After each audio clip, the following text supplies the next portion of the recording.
taxation from the left, it's seen as this wonderful, just this incredibly effective behavioral engineering method, right? Well, let's tax cigarettes because we want to discourage cigarettes. Let's tax alcohol because we want to discourage alcohol.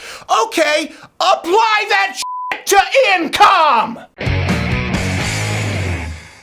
Here's my question of the day. At what point does someone become so wealthy that it's immoral, in your opinion? Because Cortez has decided what it is, ish, I guess. I'd like to know what your amount is. What's that number? And everyone has that retirement number. What's the number to you where it all of a sudden becomes an immorality as it relates to wealth? But here we go. We're going to be addressing this very popular, apparently, tax. I don't know if we'd call it a tax plan, but let's start off with. It's an idea. Let's start off with Cortez. Here's what she has to say.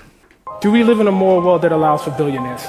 Is that a moral outcome in and of itself? No, it's not. It's not. And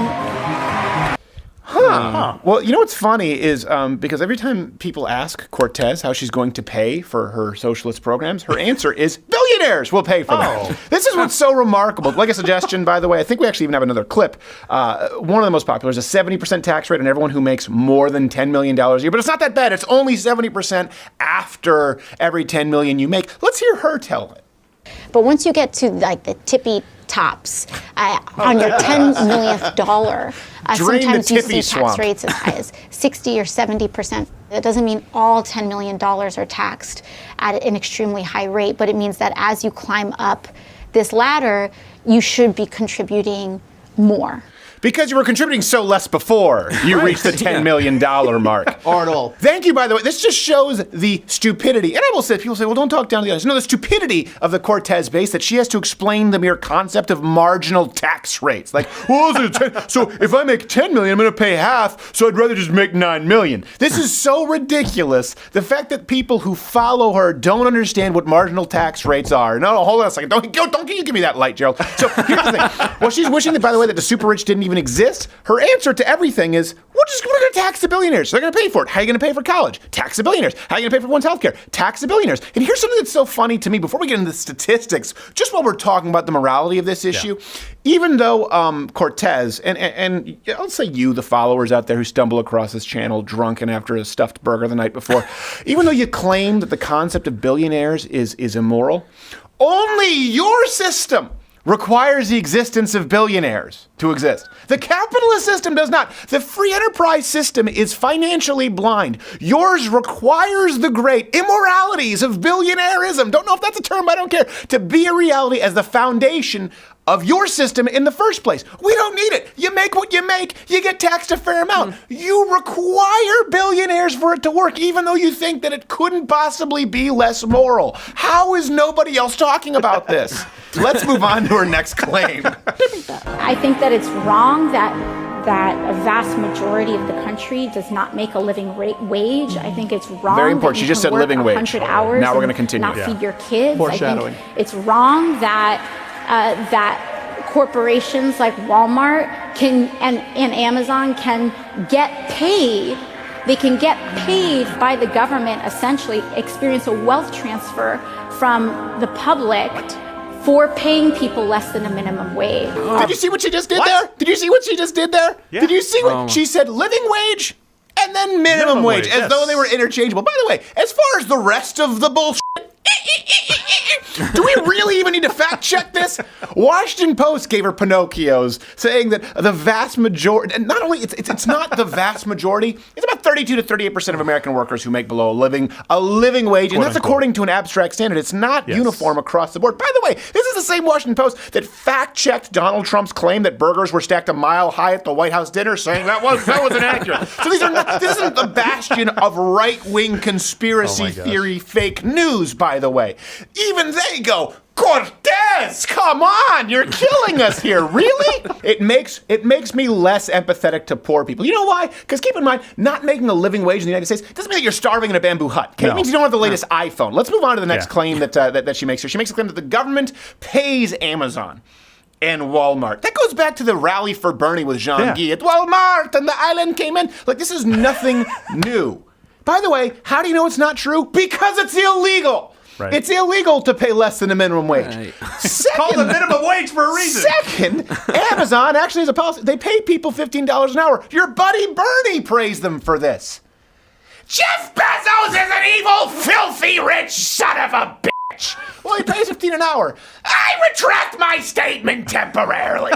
Until it comes something else. Cortez, your floor. No, she just continually uses minimum wage, living wage interchangeably. It's just so remarkable to me that people allow this to go unchecked, like the places, what was this running? Now This? Yeah. Without ever even allowing for the possibility of some accuracy in fact-checking. Living wage, minimum wage. It's like equating murder with boppity-booping someone on the head. Wait, hold on a second. Wait, was it murder? Well, no, there was a boopity bop. Well, hold on, wait, was it murder? Is it a minimum wage? It's a living wage. Well, what does that mean? Well, a good wage. But are you talking about a minimum wage? No, it's a living wage. Boopity boppity. By the way, the rich are getting richer. You know who else is also getting richer? The middle class and the poor. Absolutely. They're getting richer. That's something that I always found. Like, well, the billionaires are getting wealthier than they were in the past. So are the middle class and the poor. Yeah, but the richer are getting more richer. Really? You envious prick? How about being grateful for what you have? How about starting with that? Speaking of being grateful, we're grateful when you subscribe, but more importantly, if you hit the notification bell here on YouTube, because subscriptions just disappear in your box. Hit that bell, join Mug Club, $99 annually, $69 for students, veterans, active military, and subscribe on iTunes in case we ever get deplatformed. Let's move on to something else that Cortez has to say. Are we comfortable with a society where someone can have a personal helipad while this city is experiencing the highest rates of people experiencing homelessness since the Great Depression? Should those two things coexist at the same time? How are those two things? I keep dropping my cigar. How are those two things connected at all? By the way, no, let me answer this for you. If you were like a serial killer with threads going across the room and the number 23 going, helipads, and you would end up nowhere. You'd end up outside of your sex dungeon where the cops would find you and say, you made it really easy. It's almost as though your connections were nonsensical, Mr. Bundy. Okay, let's try and let's look at a through line here. Let's look at California. A lot of people say it's not fair to point to Venezuela, even though you endorsed that shit. So let's go to California since it's stateside. 3 interesting facts about California. I always talk about this. Has the most far-left policies of any state, arguably. You know what's not arguable? They have more billionaires than any other state, and it's also the #1 state for poverty. Can you connect the dots on the back of your kids' menu map, dummy? No one else did that? Connect the dots on the kids' menu map? Oh, of course. When they thought I was a moron when I was a kid, I did the little connect the dots in the maze faster than anyone. They just said, hey, it turns out he's really bored and he's kind of a dick, your son. It had 8 dots, though.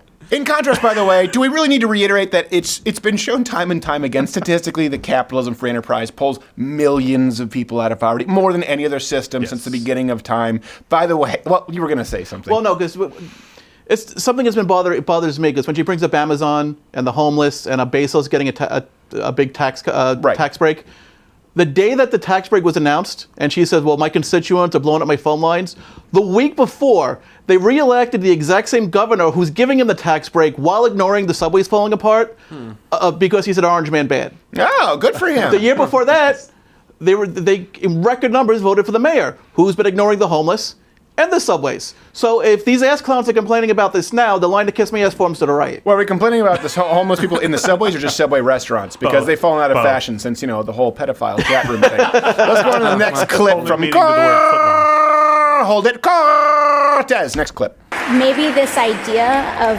idealizing this outcome of maybe one day you too can be a billionaire and own more than millions of families combined is not an aspirational or good thing. Why not? Okay, it's not a zero-sum game. People like Cortez think the only way that you can make $1 billion is by just taking it from other people. That's not how it works. Poor people don't have $1 billion. You look at people like Jeff Bezos, you look at Bill Gates, they employ thousands upon thousands of people. Wealth just doesn't just appear out of the sky. And by the way, when she's talking about record homelessness, what's funny, she's in New York City. You guys have had what you wanted for years. It'd be like pointing to Detroit as though it's this bastion of republicanism. Like, well, if you look at Detroit and you see what Republicans got what they wanted completely unfettered since 61. You couldn't be further from the truth, Cortez. You couldn't be less rooted in reality. Here's something that really bothers me. When did it just become okay to vilify business owners? Period. That's something that's remarkable. We talk about others, and we talk about different classes of people, and how you should never sort of have this depersonalization that happens with minorities. Okay, but why is it okay to do it to business owners? just because they happen to contribute. By the way, why is it immoral for a business owner? I've never understood this. Please, someone let me know. This has always been lost on me. Why is it immoral for a business owner to sign the front of a check over to an employee, but not for someone like Cortez to sign the back of a check, receiving it, even though she's provided no value of her own? Here's one thing, too. We talk about the immorality of money and billion, but what's the real number? Elizabeth Warren doesn't agree with Cortez, doesn't agree with Bernie. None of them actually agree on the number as far as what the moral amount of money is to have. That's why they have to vilify business owners, because they know that as a general rule, business owners, who at this point are successful enough to tax, well, they can be vilified because they have more on average than the average bear. That's why they can't give you a specific number, and they just say, well, it's just business owners, bad. You know how I can tell you that it's immoral to implement Cortez's plan? Ask me, Brodigan, how do I know that it's immoral? How do you know that it's theft? It's theft! That's why. I don't need how can I put a fine point on it? It would be just as immoral if she walked in right now and took half of this studio equipment and walked right out. And people always say, at least she's genuine. We hear this about Bernie and Cortez. At least she's genuine about what? Genuine about wanting to steal people's stuff? What if you had a friend who's like, honest. I'm going to steal that O. Henry bar? Well, you know what? He's a felon, but at least he's honest. Who cares? And this is one thing, I know this is going to sound self-gratifying. I am a business owner, right? And I don't know when it happened that all of a sudden to people like Cortez, I just woke up and I'm a dick. For no reason. I don't know when that happened because it's a slow progression of a pride-swallowing siege that I will never fully tell you about, where you know this. Yes. I took no money, bankrolled it out of a savings account. Yep. By the way, let's go with this. When do you wake up? When do you clock into work? Because for the last 5 years, before this year, and you know that now I'm going to be taking some time, going to be trying to get my health in order, for at least 5 years, I woke up and was actually working a minimum of 4 hours before the average American citizen walks into the office. 5 a.m. every single morning working. Add that up for 5 years. What's that worth to you? Let alone the stress. I heard one person in this now this comment section saying, yeah, the rich are just mad because we're coming for that cheddar. Well, hold on a second. You're coming for whose cheddar? You're coming for Brodigan's cheddar? You're coming for Quarter Black Garrett's cheddar? You're coming for Abby's cheddar? You're coming for Maddie's cheddar? You're not coming for my cheddar. You're coming for cheddar that has been doled out to other people through commerce.